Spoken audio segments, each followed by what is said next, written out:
evolutionary process going on. But mankind won't be destroyed. The fact that you and I are working here today is evidence of that.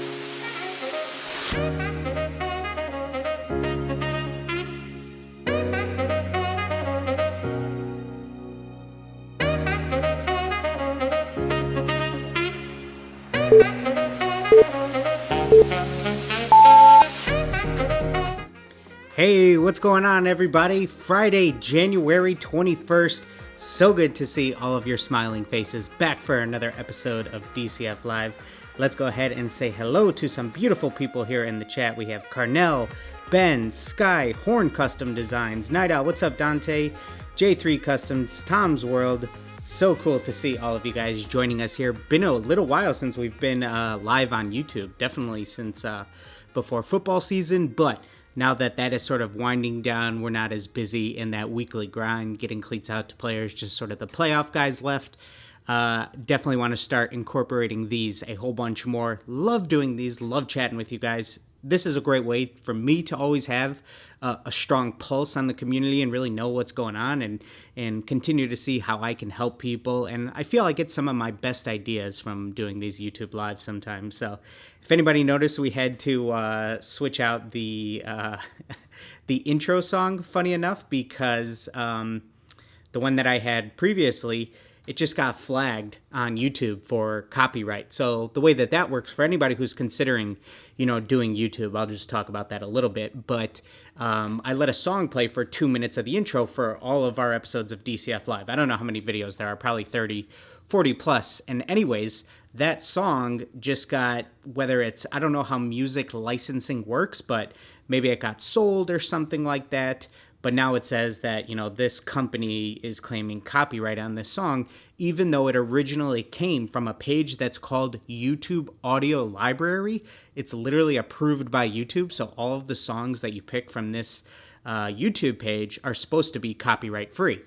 And so anyways, we downloaded this song years ago and it just got flagged. So what I could do is go in and crop out, the first 2 minutes of every episode of DCF Live, which isn't a big deal because it's just the countdown anyway. But that's a little shady on their part that YouTube tells you at one point this song's going to be copyright free, and then years later for the license to sell.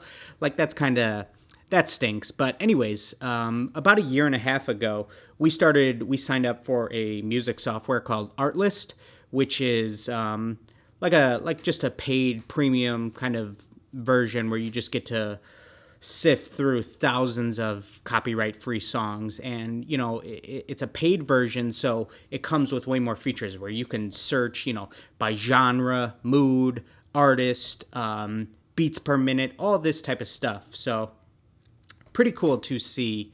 It's very cool to have that. It's not cheap. I think it's $300 for Artlist for the yearly subscription. It might be like $30 a month, but you save a little bit annually if you pay the annual subscription. But I love having it, and you get lifetime access to these songs. So if you download them, and even if you cancel your subscription, they can't flag you down the line. So as our YouTube page started to grow, we knew that this is something, hey, we really want to be able to have, just a better library to really find new tracks and stuff. So when Jason and I did a video towards Black Friday of 2020 called Life of a Sneaker Customizer, and that video, in a way, the way that we shot it and what we were intending was for it to be almost like a little bit of a short film, almost like a mini movie, really high quality looking, and it's not like a tutorial, but it has a little bit of a story. And so we wanted to have certain sound effects and certain music and all this stuff. So we said, this might be the time to upgrade the software. So that's what we did. And so other than that, things have been going good over here. Made a lot of progress this week on the DCF experience. Finally getting a lot closer to hosting our course again. And that's something that we are without a doubt making happen as soon as possible. Last year, we just ran into a bunch of roadblocks with, just with everything going on in the world, never knowing when we could actually plan things. And I mean, things are still crazy nowadays, but, we're ready to host some, and we just sort of let let scheduling and other projects sort of overtake it. And this is something that we need to put at the forefront and push other things to the side, because this is something that I love to do. So let me see. I saw somebody ask a question about the music. So Zuki says, what if you only use SoundCloud music? Will it still get flagged? And then Dante says, Zuki, I know there's a good handful of songs on SoundCloud that are copyrighted, so careful with that. Yeah, you just sort of need to be careful with it. I'm not sure if on SoundCloud it might say that this song is copyright free, or, you know, this could be used if you credit permission or something like that. But what you don't want to happen is, like, if you ended up making a video that performed well on YouTube and then all of a sudden it gets copyrighted, then you're not able to get any of the ad revenue. So there's a big difference between getting a copyright strike and just like a song or portion of it getting copyright. A copyright strike, you can only have three of them, and then they'll be your page could be at risk. Whereas just with a copyright, they'll just, you know, your video basically gets demonetized. So just got to look into that. Let's see here. Dustin Matthews says, I have a big project where I'm doing 21 pairs in a 7-day period. Any suggestions for working efficiently and managing time? Awesome, Dustin. Well, first off, congratulations on landing a deal like that. That's super cool. Let me know if I'm loud enough, guys. Hopefully I am. Looks like my audio levels here on the software sound good, but just want to confirm that with you guys. Dustin, what I like to do anytime I'm doing one of those types of projects is you need to find any areas where you can be as efficient as possible. So what I mean by that is, with your process, you need to turn it into as much of like an assembly line as possible. So I'm going to be doing all of my prepping at once. I'm going to be doing all of my taping at once, all of my airbrushing at once. And then when it gets to the airbrushing, let's just say it takes 5 coats total. I'm doing 1 coat on every single shoe. And by the time I'm done with 17 pairs, now that first pair is dry, so I can move right into my second coat of the next shoe. And then same thing with that third coat, that fourth coat. I'm going to do all of my stencil cutting at once. I'm going to do all of my, weeding of my stencils at once, and see if there's any areas within the project where, I don't know your situation, Dustin, but are you able to get any help potentially? Can anybody help you with the prep work, or even things like unlacing all the shoes and sort of just giving you a hand with, when it comes to, like, I'm not sure what the design is of your shoes, but if you're going to be airbrushing 17 pairs, if you could have somebody hand you every shoe and you just continue to run your airbrush and, lay down those base coats, do your stencils, whatever the case may be, that will absolutely make your process more streamlined. So to me, that's always one of the big things. I know we have a couple videos where we talk about that, and the most recent one would probably be, what is that video called? Let me see here. I do a pistons, 4 pairs of piston shoes. And I just sort of talk about some of the things that I just sort of reiterated here. But that video is called, How Fast Can a Pro Customizer Paint 4 Pairs of Custom Shoes? So that one is certainly worth looking into. And then in any of our My Cause, My Cleats videos, I talk about that because I'm doing boatloads of shoes in a very short period of time. So let's see here. Let me go ahead and see what you guys are saying here in the chat. Caleb says, what's the best way to customize the sock liner for a shoe? So we have a good video on that, Caleb, where I paint the tie-dye sock liner on a pair of Chunky Dunky Jordan 1s. But what you want to do for those is just make sure that you're going to be using Too Soft in your paint. And if you're going to be airbrushing, which is ideal rather than hand painting, you're going to mix a 1-to-1 ratio of Too Soft to paint that you can then run through your airbrush. You don't need any additional Too Thin because the Too Soft is already going to thin out your paint plenty to run through your airbrush very smoothly. And then you want to do a lot of heat setting in between coats. And you want to keep your coats, somewhere maybe around 2 to 3 coats. It's not like painting leather where you need somewhere maybe between 4 to 6 coats. You want to get in and out within 2 to 3 coats ideally when painting a sock liner. Airbrushing is preferable to hand painting because less paint is applied with an airbrush rather than with a paintbrush. So the less paint that's on there, the less thick that layer sort of is between the sock liner and where your foot actually is, so it'll still ideally remain as soft as possible. Yep, let's see here. Let me see what you guys are saying. Harold Sheely says, it's Tattoo here. What's up, buddy? How you been? Stadium Custom Kicks is keeping me busy. It's been a minute. Tattoo, that is awesome to hear. I know you signed with Stadium Custom Kicks right before the holiday, I believe. So awesome to hear that they're keeping you busy and you're just probably doing boatloads of cleats because those guys stay super busy. So awesome to hear that. Repsy, how you doing, man? Hope baby's doing well today, buddy. Hope wifey's doing good too, man. Good to see you here today. Art by Art says, I use Preppy for all my prep work. What am I missing there, Art? Let me know. I use Preppy for all my prep work. You'll have to let me know. I'm missing the joke there, man. Let's see here.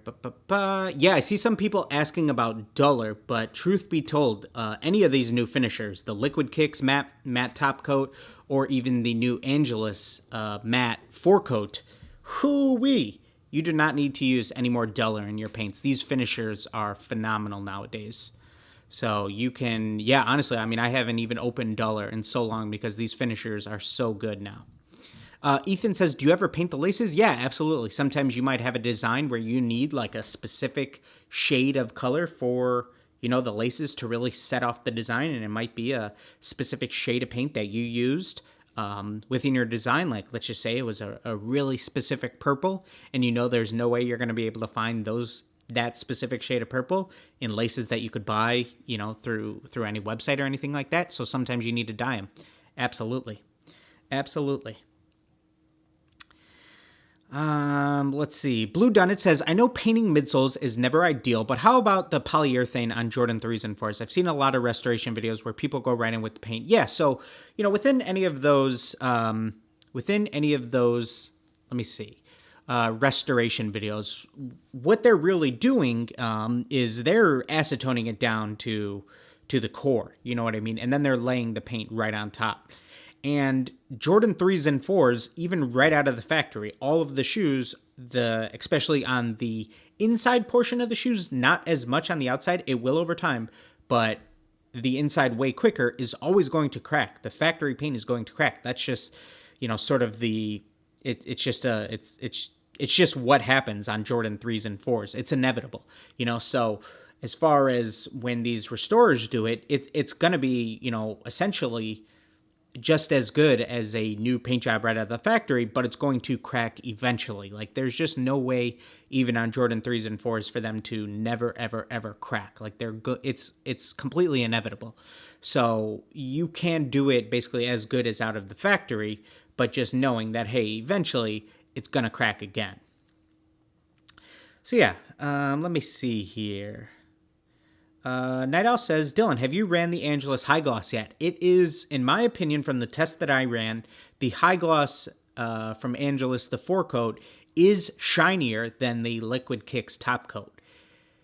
It gives you a near patent leather level look. And depending on the surface, so like it looks kind of funny on like tumbled leather, for example, it gives the paint like a wet look. So it just depends what you're going for, you know what I mean? But where I'm really excited to test out something like that is when I'm doing maybe like even an Air Force One where you're working on smooth leather, where you're just doing a contrasting design, where you're maybe doing all matte black, but then you have some line work in a high gloss. I think that'll look incredibly dope. You know what I mean? So I'm super excited to test that.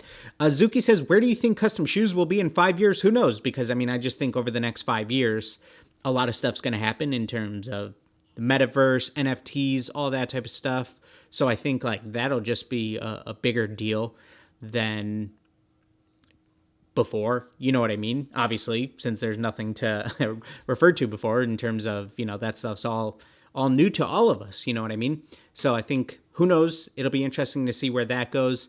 And then I think that where will custom shoes go in 5 years? I think that they'll just continue to become more mainstream. And I think there's a good chance that you'll probably I don't think anybody's particularly done this, but I think there's a good chance you might start to see more like,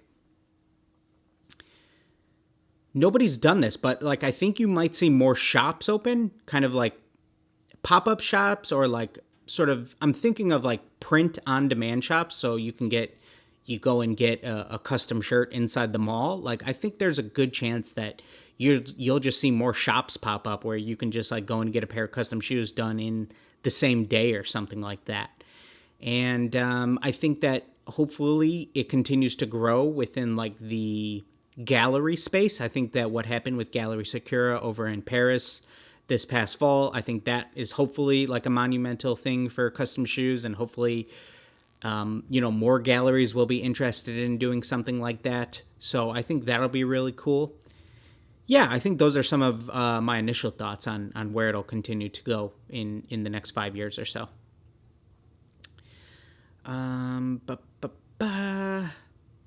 Delane says, have you ever tried any glow-in-the-dark pigment in a custom pair? I love how it gives the shoe an extra pop. I have not. I have not done a glow-in-the-dark. I did some many, many years ago, probably around 8-9 years ago, when I was unfortunately painting the soles of shoes on Jordan 3s, when I was doing like we were painting a lot of Jordan 3s to look like the Nike Air Yeezy colorways. So you had your net colorway, you had your Zen gray, you had your Blink, and they had those, filament green type soles. And not filament green, but just like that glow in the dark, that real light green color on the soles. And we were painting the soles and adding sole savers on there and telling people, hey, this is going to crack eventually. But because there was so much hype around the Yeezys, it was still something people wanted, and we would spray them with the spray to make it glow. And then Angelus had a glow-in-the-dark paint for a little bit, but they discontinued that. So Walter says they have one in LA. It's huge, all about a custom experience. Interesting. What's the name of that one, Zuki? I'm pretty curious.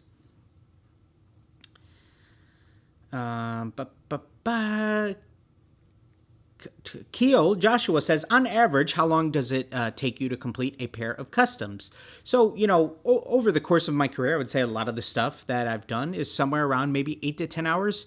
But really, over the last year to 2 years, it's shifted to pairs that are probably closer to, 15 to 20 hours. And then, if I'm doing really high-end one-of-one stuff, that's where we'll be anywhere between 50 and 100 hours. So I much prefer doing that type of stuff nowadays. There's nothing I can do nowadays that's like a 3 to 4 hour design that I know some people are able to bang out. I just don't do anything that I'm not that quick. As much as I might be like efficient, I still feel I'm really slow. I tell myself that all the time. So let's see here.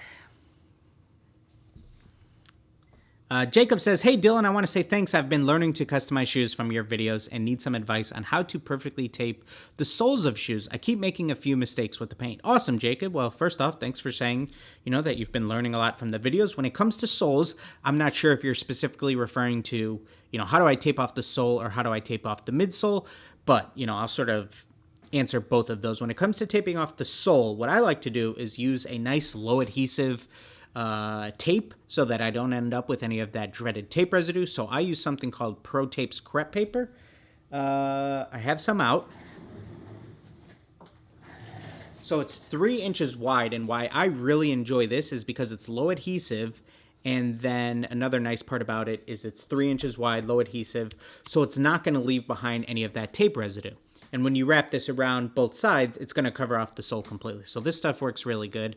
And then the tape that I use for, sort of my fine line, or where the upper actually meets the rubber of the midsole, I use Green Scotch 2060 tape. And, some people like to do the X-Acto method where, you lay down your tape, you over tape by a little bit, and then, run your fingernail along it and then X-Acto it out.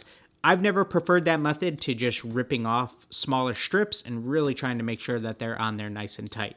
And taping shoes is just one of those things that even if you use the right materials right away, it's still just not going to be as perfect as you'd like until you really just start doing it, hundreds of times. That's when it gets even easier. So It's called Major Waves Lab. It is actually super cool. I think I have seen that on Instagram, Zuki. I'm going to look into that a little bit more. Very cool. Very cool. Simon says, what time is it in your country? It is 4:55 p.m. Yep, almost 5 o'clock here. Simon, where are you located, Simon? Always cool to hear where everyone is checking in. Let me know where everyone is checking in from here in the chat. Let me know where you guys are located right now. Always cool to see, because I know we have international people and people all around the U.S., so super cool. Kill Joshua says, are you going the full time with no breaks? I mean, yeah, I work, as far as like when I take breaks, I might take a break to go and do, sometimes I'm working on multiple projects at once, in which, hey, I have to let something dry for a little bit, or let me let both of these, like, let's say I'm doing 2 completely separate shoes. I might work on something up to where it's time to start laying down some vinyl stencils and stuff, and then I'll say, you know what, let me start another project and let me get it caught up to the point to where then I can cut my vinyl stencils for both shoes and do that with them. So, as far as when I take a break, or I might go and do some video editing or some content stuff, a little something like that. So Buffalo, Iowa, San Antonio, Atlanta, formerly Springfield, Illinois, Cali, Denver, Warsaw, Indiana, North Carolina, Tennessee. Very cool. Very cool to see. I am here. I'm not sure if I said it at the start of, I don't know if I introed the video with this one, but I am in the south side of Chicago. I am born and raised in just in the suburbs right outside of Chicago, and I love it here. So let me see here. Horn Custom Designs with an interesting question says, Dylan, for my wedding, it is Beauty and the Beast themed, and I'm wanting to do custom kicks for my groomsmen, but what would be a masculine theme for this idea? I would have to look into, first I would try to look up like the Beast costume, and from what I can remember, I think he's wearing like a blue suit, and he's either wearing like, it has like a yellow, there's some yellow in it too, so I might play with those. And then as far as it being a bear, how would I incorporate that? I would need to, I haven't watched the Beauty and the Beast, the animated cartoon movie in many years, but I saw the one a few years ago that came out with the girl from, was it Emma, not Emma Stone, not Emma Roberts, the one from, from Harry Potter? I saw that one, so I would have to look into that imagery a little bit more so I could familiarize myself with all the reference material to come up with some ideas. But first thing that came to my mind was the Beast actual suit that he wears. So that might be kind of cool. Have you ever played around with Rit Dye or Angelus Dye? Not for dyeing entire shoes, but just with stuff on the midsoles. But yeah, I know it's not a craze right now. The dye stuff that's going to be here to stay, and it's gone in and out of waves. Even the dye sort of craze. It's something that'll continue to stay, but it's been around for a while, so that's cool to see. I think that, a lot of people are able to do some really cool stuff with that, and I know it's huge on TikTok and stuff right now, man, so. Tara says, shout out to your wife for getting Etsy orders out fast. Absolutely, Tara. You gotta give credit where it's due, and my wife, Brittany, is the real deal. She holds it down, and I say it all the time, but I'm definitely not a one-man show over here, so really pays to have good help, and it doesn't come any better than her. Jonathan Cruz says, are you doing customs full-time? Yeah, I've been full-time. I'm in my 10th year of doing it, and I've been full-time for about 8.5 years. So the first year and a half, I was still in school. And then after my 3rd year of college, still had 2 years left since I was going to architecture school, I said, you know what? I got to go ahead and pick a path because it's too hard for me to balance both.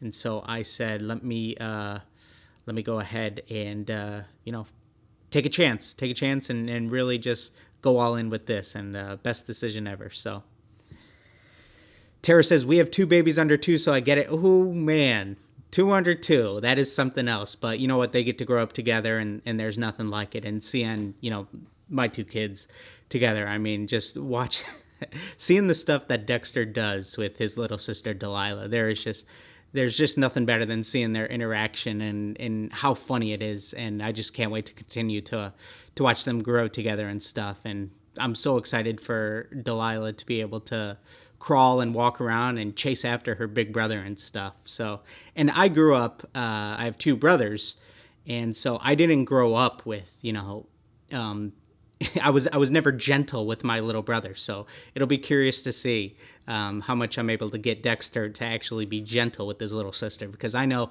I was not gentle with my little brother. So that'll be a funny one. Yep. Did you take Cinema Sicko says, did you take an art class on drawing and sketching? I did not. So I took, in high school, I knew my entire life I was going to try to be an architect. So in high school, I didn't even take any art classes. I only took what was called drafting classes. So I was learning programs like AutoCAD and getting myself ready for college. And then in college, I did take, I had to do a little bit of drawing since I went to school for architecture. And then I took a painting class, but it was specifically watercolor painting for the entire year and some charcoal drawings and stuff. So I'm not formally trained in art per se. Yep.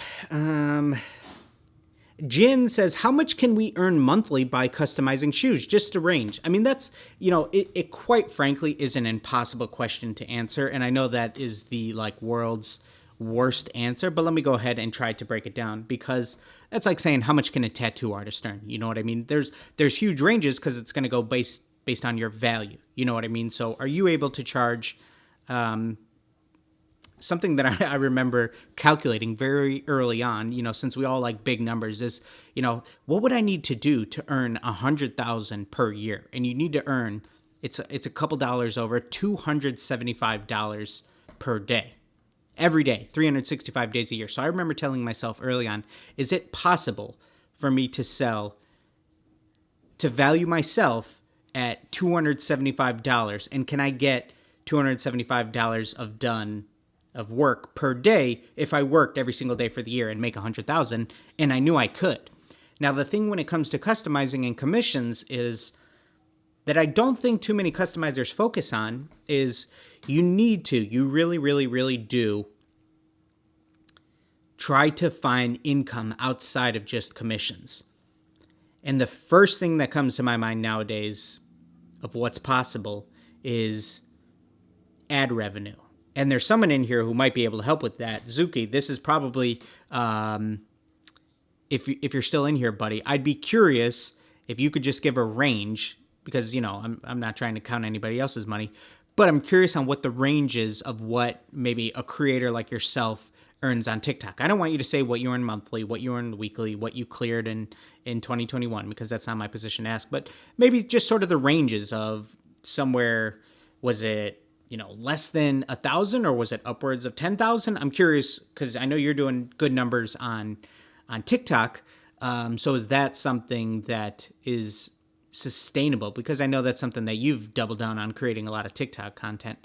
So, for customizers, money outside of just commissions. So can you land brand deals? Can you grow your following that brands want to work with you and pay you to sponsor you, or pay you to promote their products? Or is there a way that you're able to land, just brand deals if you're doing YouTube videos or TikTok videos, something like that?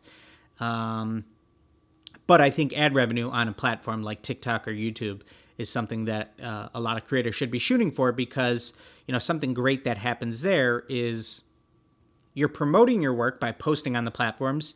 If I'm posting a YouTube video, I'm putting out a video for my followers, you know what I mean? I'm promoting my work if I'm doing a shoe or something like that. But then I'm also getting paid for the views from ad revenue.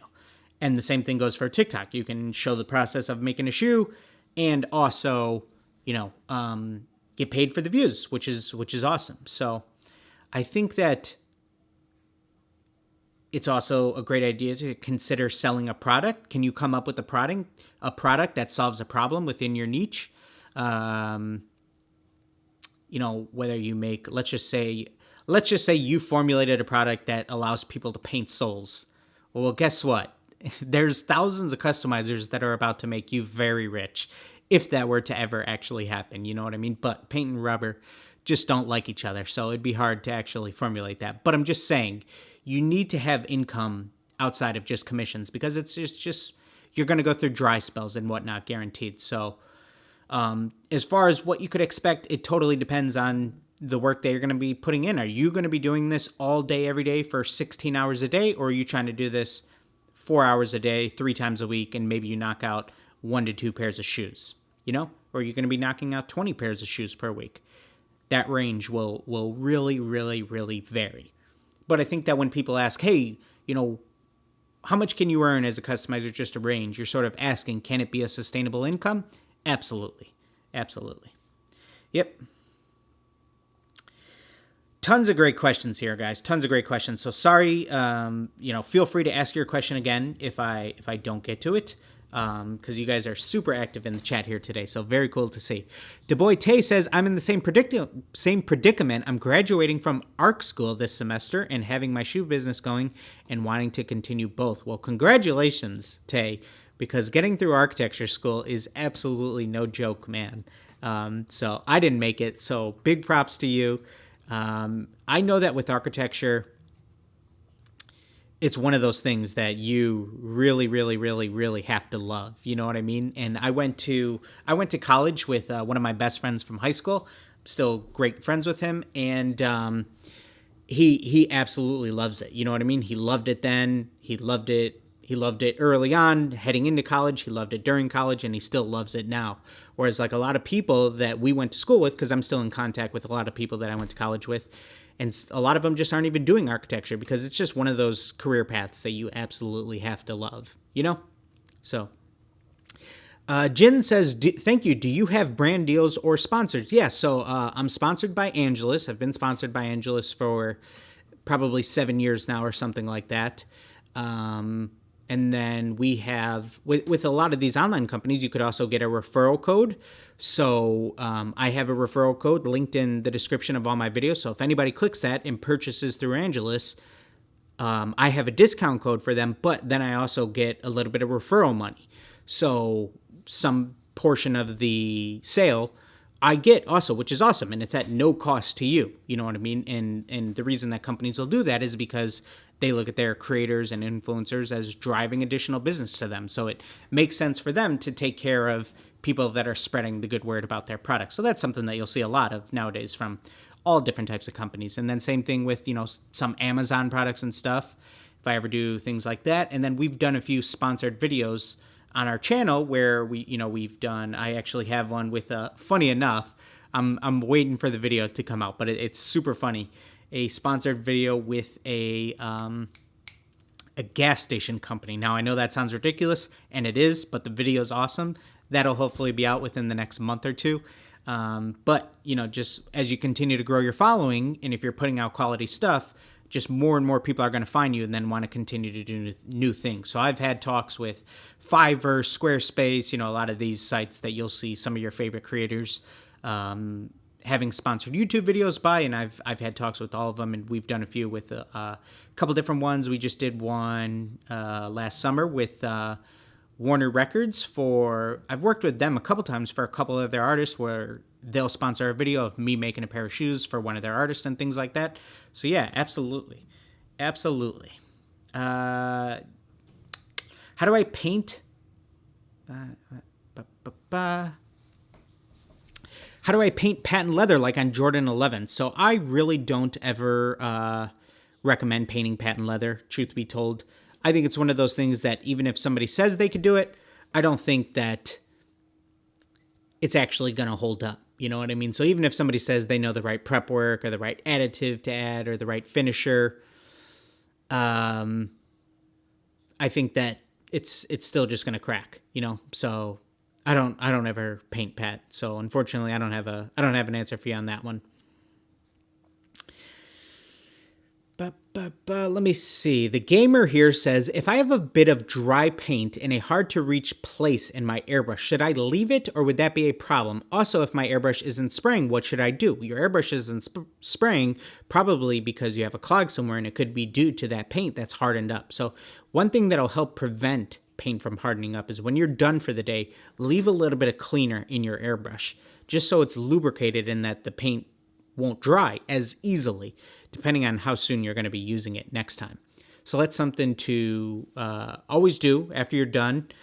And then, just when your airbrush isn't spraying, it's time to break it down and just give it a thorough cleaning. And that's something that you all need to, everyone needs to do, whether it's depending on how thorough you are with your maintenance, weekly, maybe bi-weekly, maybe monthly, maybe only break it down when something actually goes wrong. But you'll be surprised sometimes at the stuff that comes out of your airbrush. And then you're like, oh yeah, no wonder it wasn't spraying, because you'll see huge chunks of paint coming out on there. Brandon says Angelos has a video on patent leather. They do, absolutely. Yep. It's still just gonna crack. So I mean, the video shows painting it, but I'm just talking about actually like when they're actually worn. You know what I mean? And they're gonna crack, unfortunately. Philo17 says, what could be your best advice to have more custom orders in 2022? I just think that, something I'm just going to continue to double down on is you just need to be incredibly active on social media. That's how you're going to drive business. The more active you are on social media, the more business you're going to get, because the more chances you're going to have of people interacting with your content. And then the more chances that you have of people seeing something and being like, you know what, okay, I'm ready to purchase something from, Philo17. So I just think you need to stay incredibly active, get ahead on your content, plan out your content, and say, here's how I'm going to post on Instagram 3 times a week, or here's how I'm going to put out 1 YouTube video per week, plus post on Instagram twice a week, plus 2 TikTok videos per week. Like actually sitting down and planning that out, I think would be super helpful. So yeah. Let's see.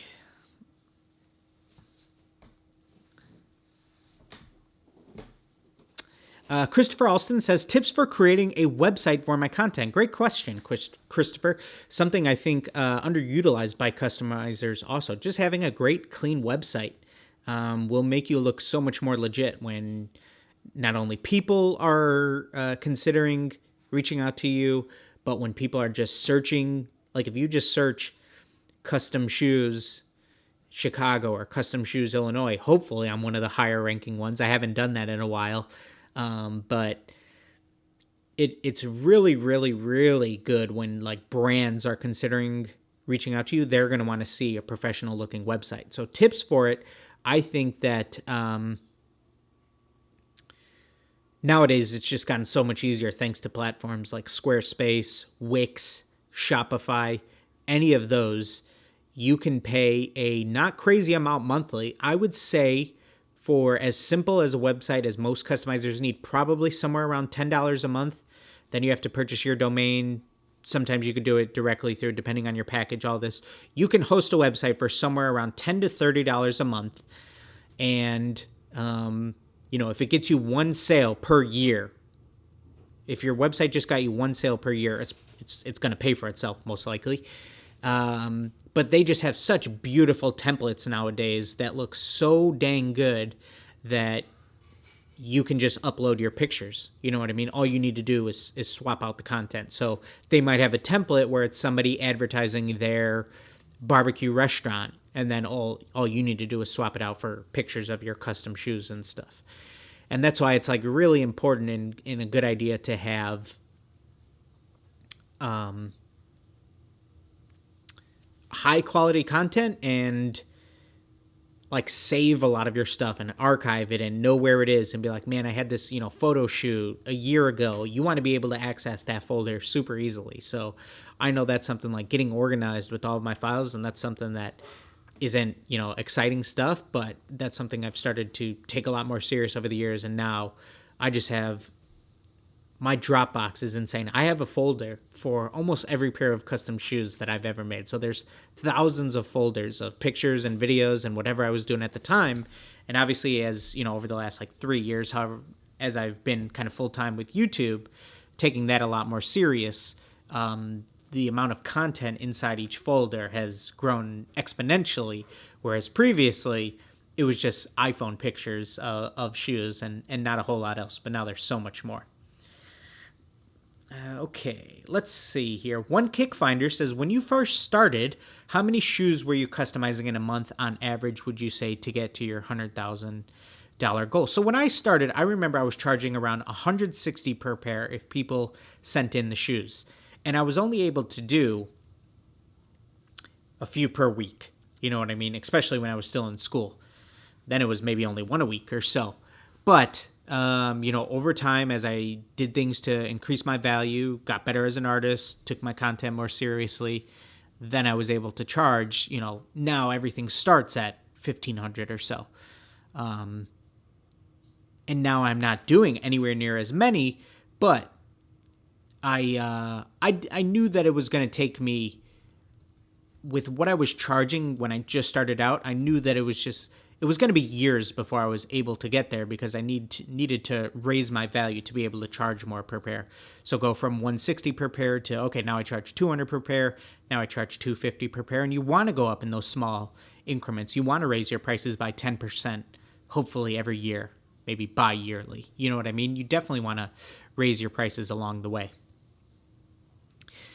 And so the question was, let me see.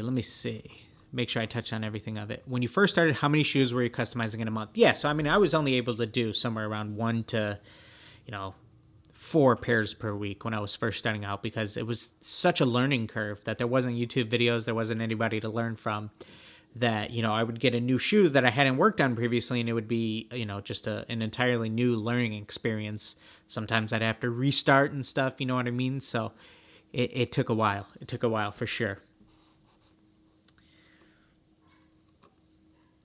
Let's see here. Natty says, how am I able to paint and sell commission-based something like anime or cartoons or brand patterns like LV or Dior legally? So, Natty, I always have to put out the disclaimer. I'm not a lawyer. I'm not an attorney. So don't take legal advice from me.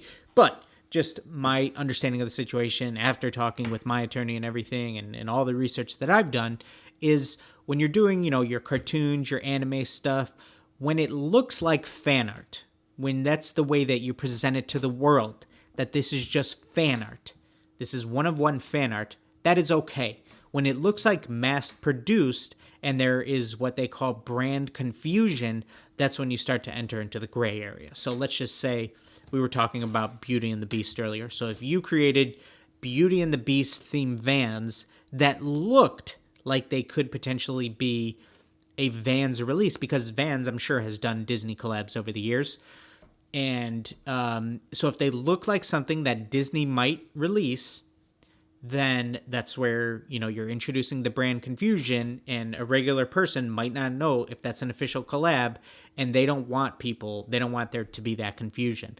But if it's just this really extravagant design that you did where you interpreted it your own way, or it just doesn't look like something, like it looks like a painting straight from the movie, it doesn't look like something that Disney and Vans would ever release, like if they were to ever release something, it might be little icons of Belle's suit or Belle's dress and stuff.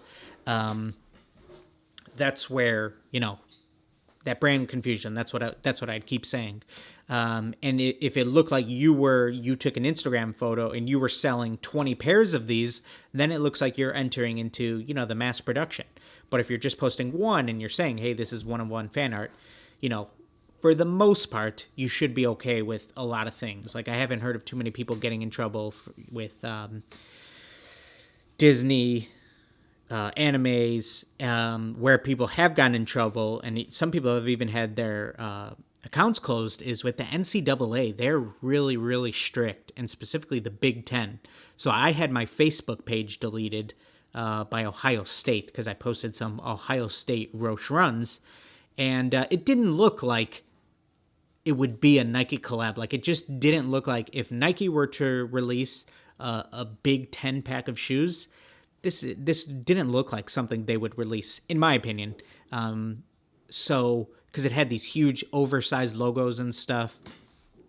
And, I just got a letter from them that my Facebook page was getting shut down and no other explanation. And I tried to, had my attorney draft up something that we sent to them, and we ended up not even hearing back.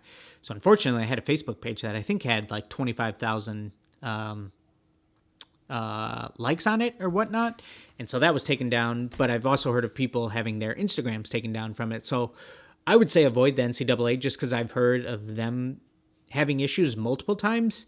And then the other one was LV and, Dior. Same thing. It's that sort of mass production. So, something super popular would be, like your LV Air Forces, okay? Now, those do potentially look like something, from a lot of customizers, those look like something along the lines of what could release. So now with this collab that's come out of, all the LV Air Forces, those look like some things that customizers have done in the past. When that package was released, the images of it, there was just a ton of comments of people saying, hey, this looks like customizers have been doing this for years and whatnot. And so that's where that brand confusion is, because an average person who doesn't know a lot about shoes might think that that's an official release, and Nike and LV don't want that. You know what I mean? So I would say you just always have to sort of walk that line. But yeah, I see a absolute bomb of a super chat came in, so let me go ahead and adjust that one. Adrian, thank you so much for that, man. Really, really appreciate that. You did not have to do that, but wow, man, thank you for sending that in. The question here is, and in the chat, could you tell me the best place to get some Air Jordan 1s all white or some Air Jordan 4s pure money? Sites like StockX or Fight Club look sketchy, but seem to be our only option. Thanks, everyone, and shout out to the Toothpick Gang. Thank you again, Adrian. Yeah, so Jordan 1s all white right now are going to be sold out on all of your main sites, like on Foot Locker, Eastbay, Dick's, Champs, Finish Line. All of them are going to be sold out, unfortunately. So I just had a huge project in December. I had to get 17 pairs for a Christmas order, and I had to buy all of my white Jordan 1s on your resale sites, and I found them cheaper on GOAT than I did on StockX. Now, I have heard of some people that have ran into some issues on StockX, not many, a very small portion, but, when you purchase on StockX and on eBay now, and GOAT, the shoes are authenticated, so you shouldn't run into any issues. They are supposed to be verified legit. I have heard very small percentages of people saying they've ran into issues. So you could, of course, proceed with caution, but, I haven't ran into any issues, and I've had good luck buying from them. But, for some of the more hyped releases and stuff, your Travis Scott, Jordan 1 lows, I've seen people just on Instagram saying, hey, look, StockX told me to kick rocks even after I showed them that these, weren't legit. So I actually have to plug my laptop in, so I'm going to go ahead and grab an extension cord real quick, but I will be right back, chat.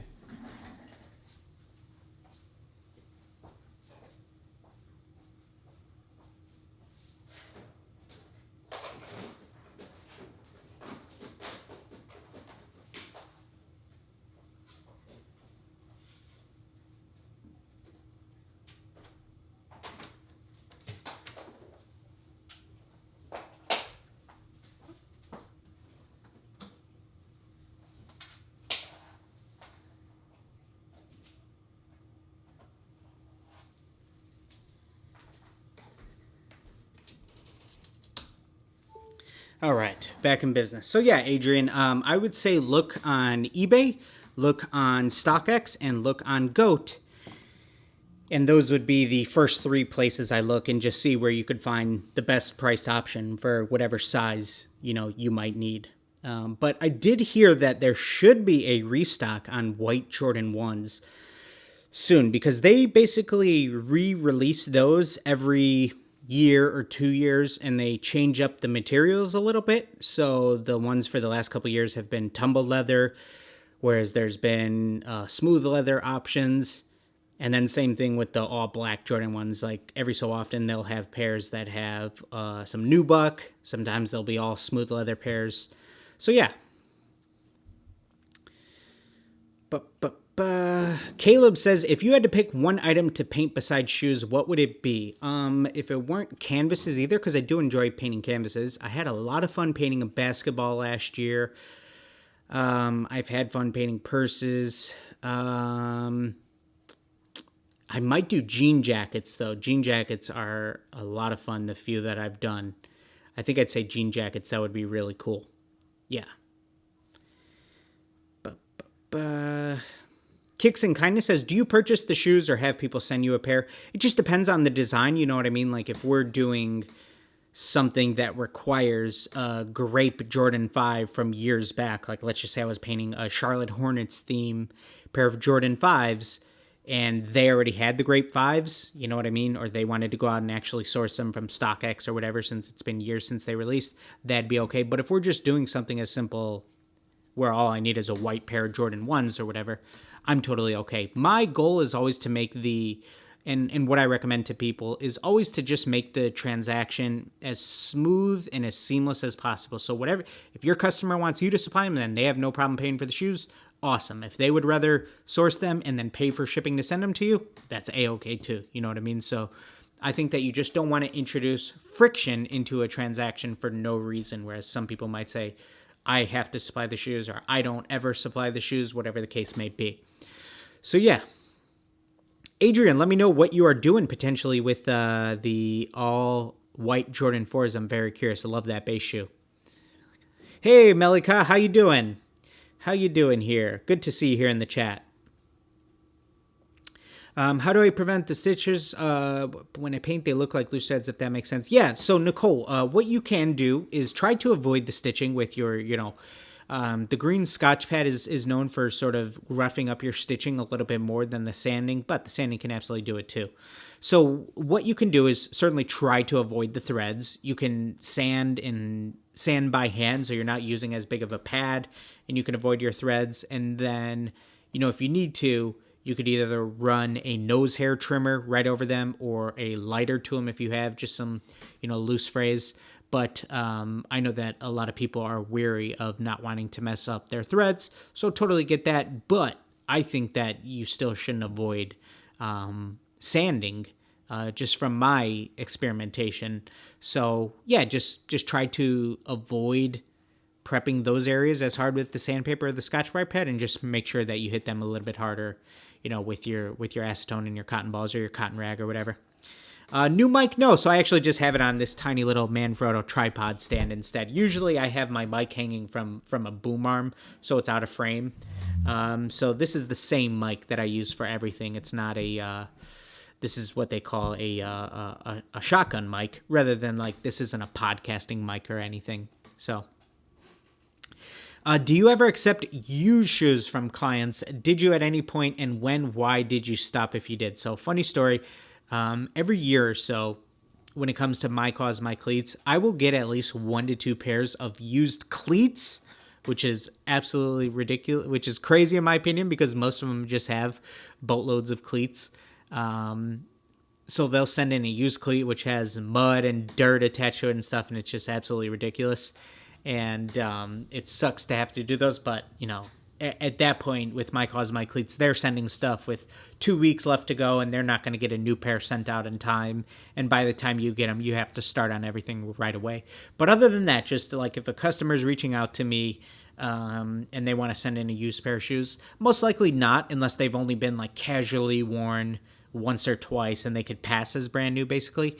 Because I think you're better off just always working on a new pair, especially if I'm going to be getting content from it and stuff. I want it to look as clean as possible. Yep. Passive related to shoes. Jin says, thanks, man. What else can you recommend as passive related to custom shoes so the income can just continue? So I think ad revenue. Every customizer should, every single customizer I think should have the goal of trying to achieve ad revenue. And the 2 platforms that are paying ad revenue right now are TikTok and YouTube. So I think that you should be posting on there. And YouTube just introduced in the last half year YouTube Shorts, which is just vertical video. I'm not sure if anybody watches a lot of YouTube Shorts, has even seen any yet, depending on where you watch a lot of your YouTube, whether it's on your iPad or you do it on your phone. But with YouTube Shorts, it's vertical video, and if you can just use the same, like I see a lot of creators post the same videos to TikTok that they do to YouTube Shorts and vice versa. So yeah, I just think it's something that's something you should absolutely take seriously. And then if you grow your following, naturally brand deals and sponsorships will come, but those things come as your audience grows. Even if you're a great artist, but you don't have a following, brands and sponsors aren't going to be as likely to work with you because what they're paying you for isn't always just your talent. They're paying you for your audience. You know what I mean? They're paying to advertise. So that comes with growing your following. So that should always be a goal also. And then, like I said, if you could create a product to sell, like I said, if you somehow created the stuff that makes painting on soles possible, or you look at somebody like Raleigh Restorations who sold thousands of bottles of that scratch-resistant sealer over the years. What else? There's some other things you could sell. Maybe you sell lace locks, or maybe you sell laces. You know what I mean? It's not to say it's not possible, but you could purchase laces on Alibaba for $1 and then sell them for $5. You know what I mean? I know people that do that. So, maybe you just try to think of, some of the best inventions solve problems. You know what I mean? So what's a problem within your niche and how can you solve that? So that's something to at least consider. Let's see.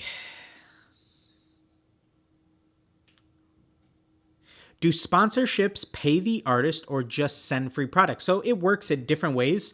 Sometimes certain sponsorships, you might have a yearly salary, you know what I mean? Or you might essentially have a referral link or a, commission-based type deal. So, with paint sponsors, if I have a link for Angelus in my description, then I get a little bit of kickback every time somebody uses my link and my discount to purchase. So that's the way that sponsorship works. But some other ones, you might have a yearly salary, you know what I mean? And then it's just your job you might have a certain amount of deliverables per month that you need to be posting this many times per month. And that's how you earn your salary. And there's no commission to it. There's no referral link fee or anything like that. So it just depends on the company, really. And then, of course, the free products, too, which is nice because you're spending money on the products anyway. So, Aisha says, any tips for vinyl still raising up paint after thorough prep? What might be happening, Aisha? Any tips for vinyl still raising up paint after thorough prep? Even if your prep work is super thorough, a couple things that could be happening. You might be doing too thick of layers. That's absolutely a possibility. Or you might not be allowing enough dry time for your coats. So ideally, you want to allow at least 20 to 30 minutes of dry time for coats. That's something that I recommend. And then what else could it be? It could be something that you want to do is heat your vinyl before removing it. I always recommend that. And it could be, depending on the vinyl that you're using, the vinyl might be too strong, or, certain vinyls that I know that I tested out before I found the perfect vinyl for me, which is Oracal 811. They're just a more rigid vinyl, so they just didn't work as well on shoes, leather shoes specifically. So, those were some of the things that I would think about. Saints Custom says, best ways to grow your following on social media generally. Consistency is always going to be one of the biggest things, high quality content. We did a video earlier this year called our top 10 tips for Instagram growth. And I think one of the biggest things nowadays is video content, you know what I mean, on all platforms, even on Instagram, with Instagram Reels. There's a really high probability that you'll get more views on an Instagram Reel than you would if you just posted that same video just reformatted differently to your feed, just as a regular video that gets posted to your feed, because Instagram's pushing Reels because it's one of their newer features. You know what I mean? And I think just taking your content seriously and being consistent with it is the best way to grow. You know what I mean? And that's what you can actually control. You know what I mean? You can actually plan that out. Everyone is going to be at their own pace and their own wavelength as far as where they're at as an artist and how their art connects with the masses. And is this something that is loved? Do you have a certain style that's just loved by absolutely everybody, or is your specific style just very niche? You know what I mean? So but content and being consistent and trying to put out quality content is something that you can control. So, yep. That's what I would say.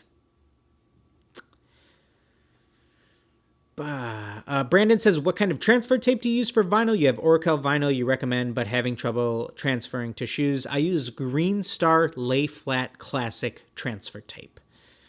I have a very cool video on stencils coming up soon. The shoes are on my rack over there, but I'm going to be doing a multi-layer stencil on a pair of Jordan 3s. And I've done a multi-layer stencil video in the past on a toe box of an Air Force One with like the Andy Warhol, Marilyn Monroe pop art type look. But this one is going to be with the old school Pistons, the old school Detroit Pistons logo from like the Grant Hill teal jersey era days. And I'm really excited about that because that logo is incredibly difficult. So I'm intentionally picking a really hard logo to do, like something that is, if there was like a difficulty level, this one, you know, like when you play a video game and you pick your difficulty level, this one's like extreme. So I'm excited to just showcase that in a video. And if you can follow that one, which has, I don't even know how many colors, probably 5 or 6, then you could do it with any logo that has 2 or 3 colors. So Diamonds G says, when is your next live video? I got in here late. Sorry, bro. Well, thank you for joining, Diamonds. We're still glad to have you in here. How long have we been going? We've been going for almost an hour now. Yeah.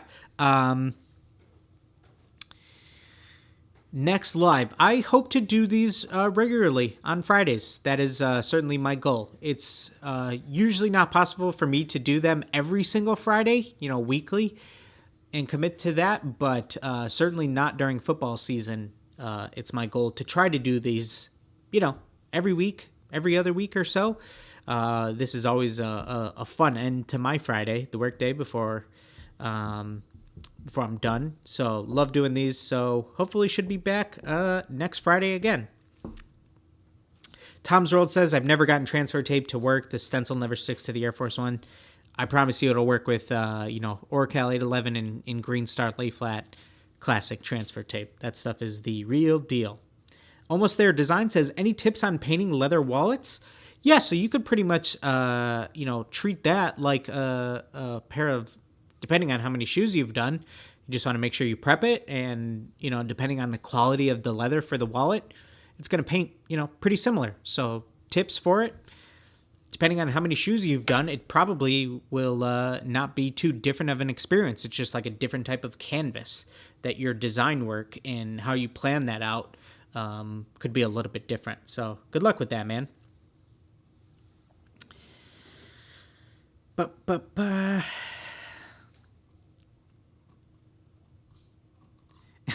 Malika says, I'm planning to make some customs for myself. I'd be so embarrassed saying I customize shoes for a living and people look down to my naked shoes. Yeah, that happens all the time to me, that if I'm not wearing a crazy pair of custom shoes and I just happen to be wearing a pair of Jordans or, something simple, some Stan Smiths or whatever, that then it's like, hey, I end up saying what I do and then they look down and it's all white shoes and it's like, what do you mean you customize shoes and you're not wearing any? That happens to me all the time. So that's always funny.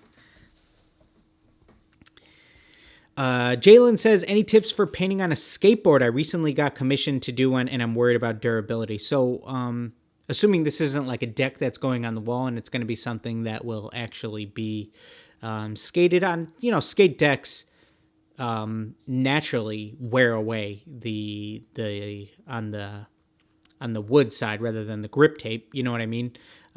So all skaters are going to know that. So you don't need to be too concerned.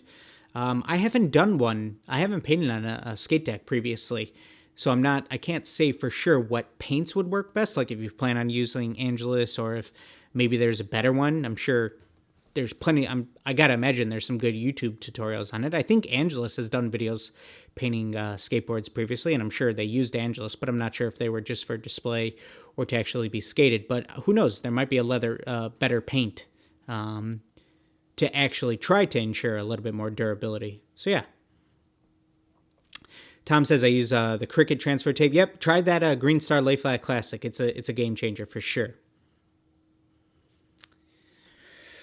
Banksy says, hey bro, you're such an inspiration. I love your videos. They're amazing and make me smile. I've been looking into customizing. Any tips on how to start out? Banksy, the best thing that you can do when starting out is just grab a pair of your old shoes. Maybe you have some siblings, maybe parents, maybe cousins, maybe friends. If you don't have any shoes of your own, say, hey, I want to test out this thing. You know what I mean? I want to test out this new hobby potentially, and I want to paint a pair of shoes. And if they're just for you, you can make something that is totally a design that you would like to make and wear, and then show them off to people. You know what I mean? And then after that, after you've done a pair for yourself, then you could show it off to your friends and family and say, hey, can you guys give me a pair of shoes? I'd love to paint a pair of shoes for you. And whether it's going to be a design that they choose or a design that you do, then all of a sudden you might start to have yourself a little something if you have a bunch of people walking around wearing shoes that you painted. So that's what I would say. Let me see here. What do you think of the new LV Air Force Ones? I think that I don't have a favorite one. There's some that I like more than others, and I'm not sure. I haven't even kept up with the release of them. But I think it's cool, and I'm glad to see that that's something that's finally coming to fruition after it's something that customizers have been doing for years. So, Mookie Barksdale says, when hand painting customs, what's the best sealer to use? I recommend the two sealers that I'd recommend nowadays are going to be your Angelus 4-coat and your Liquid Kicks top coat. You can't go wrong with either of those. Any tips on how to paint soles? Unfortunately, no. I always recommend staying away from soles. I do. Yep.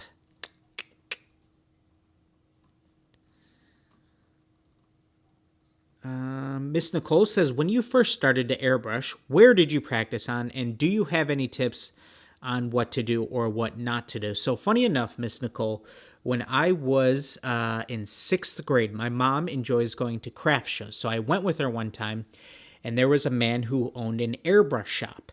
And I thought it was super cool. Like, this was in the 6th grade, so this is the early 2000s, like 2003. So this is when airbrushing shirts was like worldwide. This was everywhere. Every single mall had one, and I thought it was super cool. So I remember, I think just, my mom sparking a conversation with the guy, since my mom's someone who talks to everybody.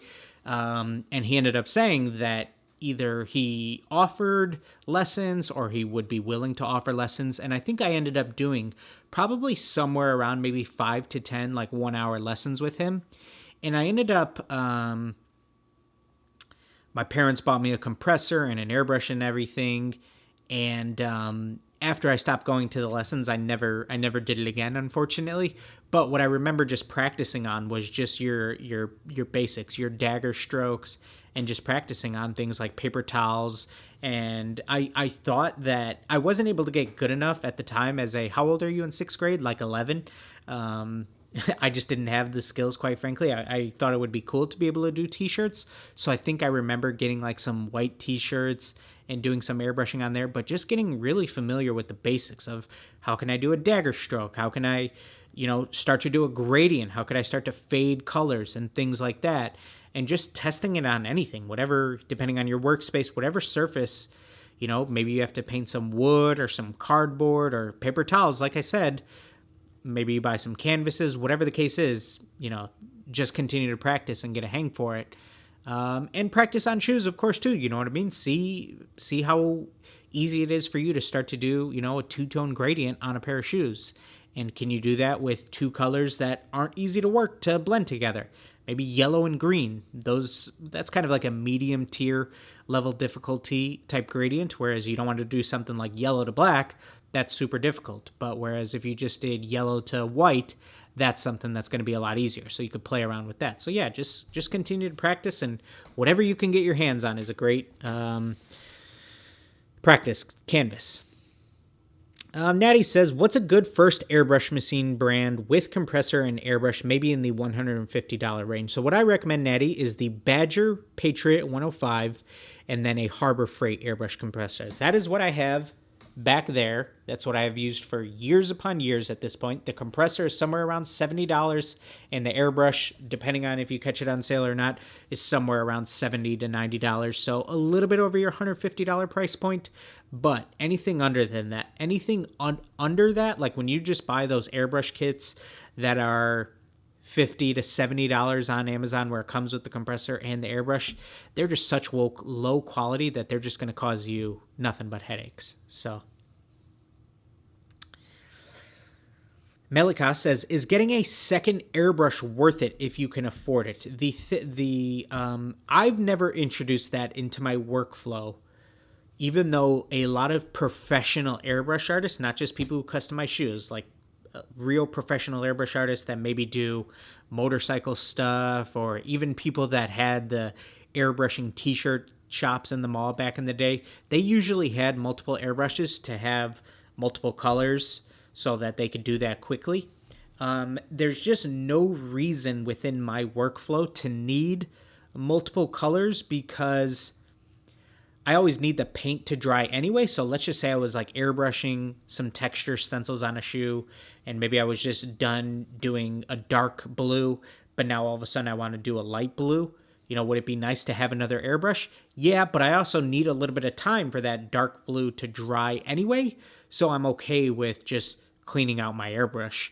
And another reason why I haven't done that is because then my dark blue paint is now going to be sitting in that airbrush without me cleaning it, because my rationale is that I need to move on to my light blue paint. So I'm going to grab my other airbrush, start airbrushing with that one. Who knows how long that could take.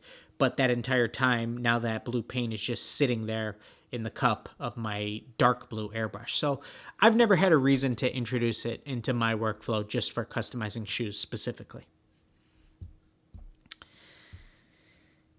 Yep. Let's see.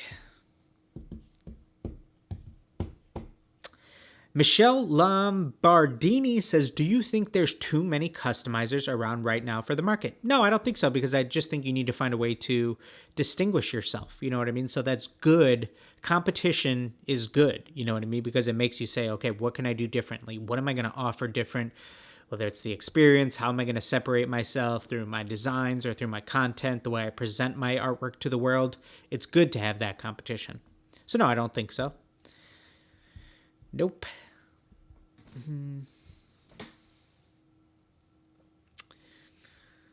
Let me see, man. Tons of super active people here in the chat today. Really appreciate you guys hanging out. So I'll be able to go about another 5 minutes or so, guys, before we wrap it up here.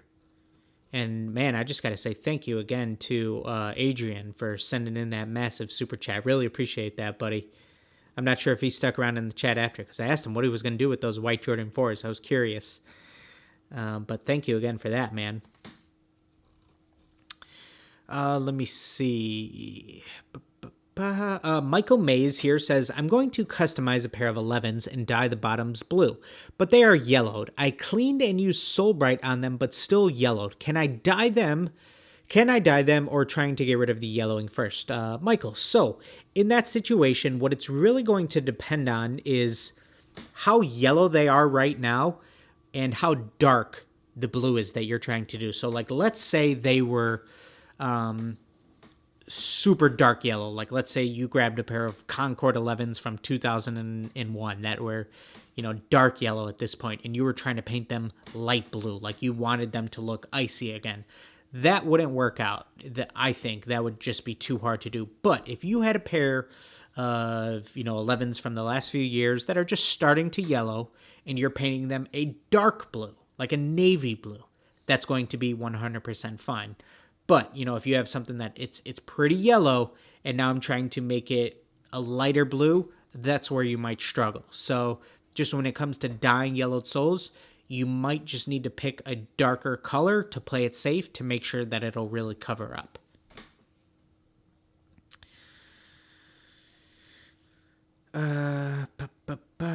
Let's see. So Sophie says, I have a 1-year-old and I wanted to ask, how long can my shoes sit before actually painting after I prep them? So there's no amount of time that you want the shoes to be wet from acetone before you need to paint them. That's not a thing. So if you prepped your shoes and then let them sit for whatever duration, a day, a week, that would be, totally fine. The goal isn't necessarily to paint while the leather is still wet from the acetone.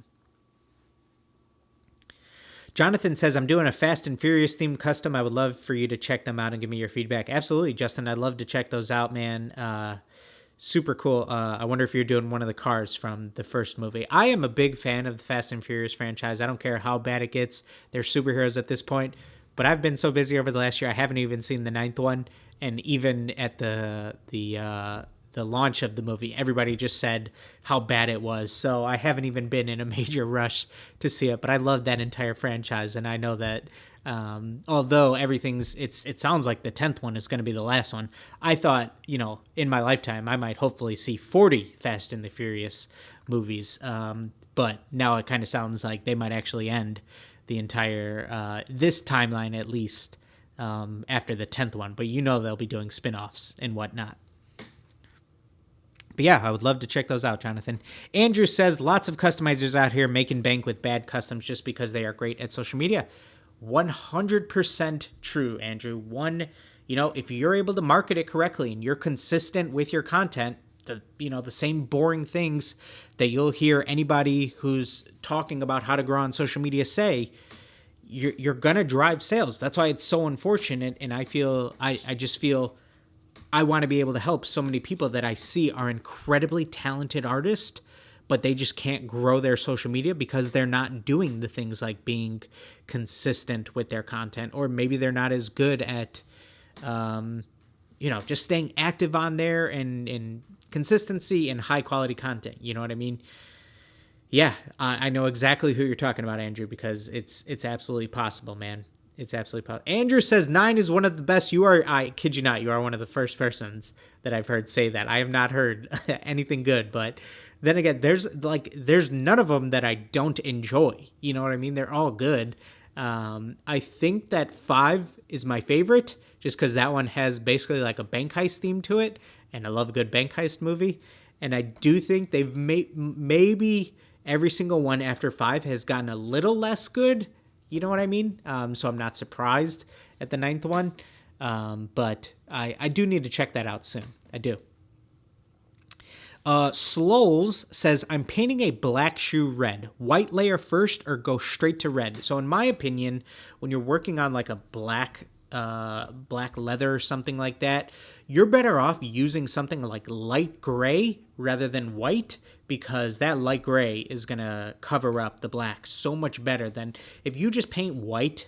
If you take white Angelus paint and paint it straight on top of a black leather Air Force One, it's going to do absolutely nothing. But if you did 1 to 2 coats of light gray and then maybe 1 to 2 coats of mist, now all of a sudden you have a nice light surface in which you can then paint your red on top. So that's what I would recommend. Okay, here. About 3 more minutes, guys. 3 more minutes here.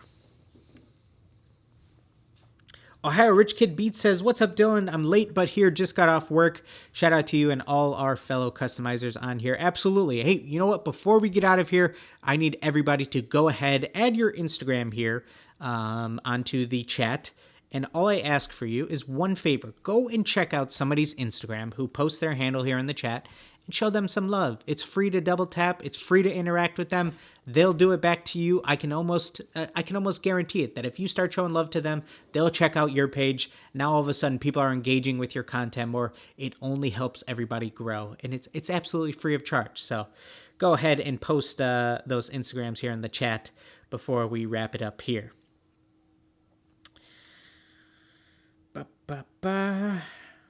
Let's see.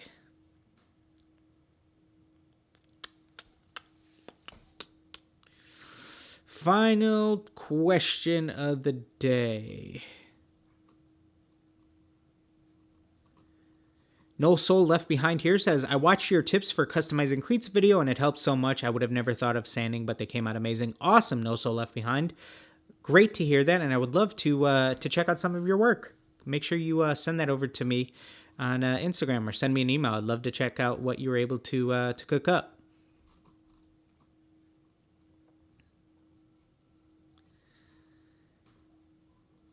Also, if you guys haven't already, please make sure you go and check out the video we posted this week where we review all of the entries from the DCF Heritage Contest. It's about a 52-minute video, and there was, I can't even remember how many entries, but 50 plus. And boy, oh boy, was there some good ones. It was really hard for us to narrow it down to a final four, but I have the final four shoes here. I'll be filming the episode of Reviewing Your Custom soon, and I can't wait to share the actual top four picks from the contest with you guys. This is a good one, so absolutely. Banksy here says, do I have to use leather shoes to paint on with the same paint that you use? So I use Angelus paint.